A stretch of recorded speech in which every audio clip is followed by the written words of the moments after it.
યાદો છે કે ઘણા બધા દુઃખી માણસો, ઘણા બધા લોકો આવ્યા હોય અને જેને કોઈ સાંભળતું ન હોય કે જેને કોઈ રિસ્પોન્સ ના આપ્યો હોય, એવા લોકો પણ મારી પાસે આવતા. બધાનું જ હું કામ કરતો. અત્યારે 5 વર્ષનો એટલો બધો મારી પાસે યાદી નથી ઉલ્લેખ કરું, પણ જે કોઈ લોકો આવ્યા, કોર્પોરેટર લેવલનું કામ, ધારાસભા લેવલનું, સંસદ લેવલનું કોઈ પણ કામ હતું, સામાજિક હતું, પોલીસ ને અધિકારીઓનું લેવલનું જે કંઈ હતું, એ એટ એ ટાઈમ એની સામે બેસાડી અને એની હાજરીમાં જ ફોનથી સોલ્યુશન આપેલ છે.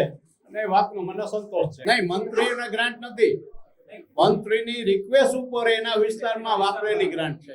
વિસ્તારો પોરબંદર વિસ્તાર છે, રાજકોટ રૂરલ છે, આદિવાસી વિસ્તાર મહીસાગર છે. આવા અલગ અલગ વિસ્તારમાં મુખ્યત્વે શિક્ષણ, આરોગ્ય માટે ક્યાંય એમ્બ્યુલન્સ આપી છે, આરોગ્યની અમુક ગ્રાન્ટો ફાળવી છે, અમુક શિક્ષણ માટે ફાળવી છે. મુખ્યત્વે એ છે ક્યાં ઇન્ફ્રાસ્ટ્રક્ચર છે, રોડ રસ્તાનું છે. બાકી મેં મારી સૂઝબૂછથી જે કોઈને ઉપર રજૂઆત કરી હોય અને રાજ્ય લેવલે જે સ્ટેટ લેવલે કામ થયા હોય એ જુદા છે, એમાં આનો કઈ ઉલ્લેખ નથી. ના, એવું તો નથી કઈ. પોસ્ટ ઓફિસ છે એની રીતે ખૂબ સારું કામ કરવા માંડી છે પહેલા કરતા.